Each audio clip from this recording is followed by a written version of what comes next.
मैयक हाथक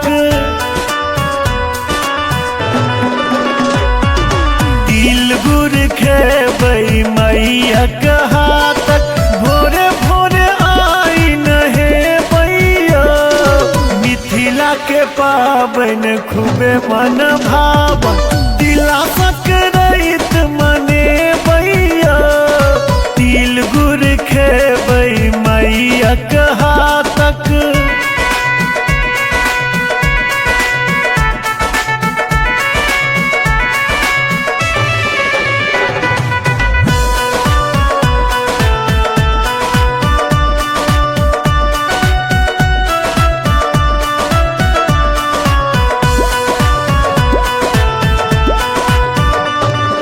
भोरे उठ का धधरा दूरक बाबा करता बीच दलान भागत चार नहते देरी सूरज देव के कर ध्यान सूरज देव के कर ध्यान सूरज देव के कर ध्यान।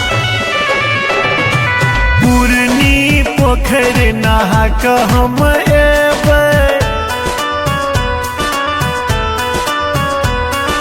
पूर्णी पोखर नहा क हम एबै डूम जतक मन देवैया मिथिला के पाबन खूबे मन भावन तिला सकरैत मने बैया तिल गुड़ खेबै मैयक हाथक।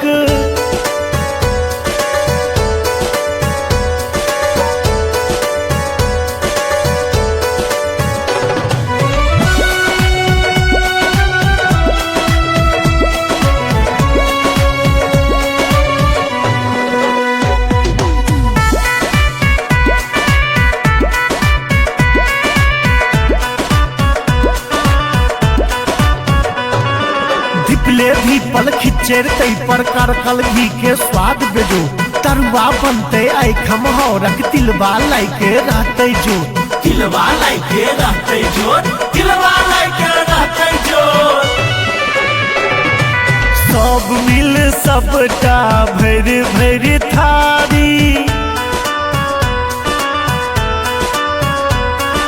सब मिल सबटा भर भर थारी मोन सवारी खेबैया मिथिला के पाबन खूब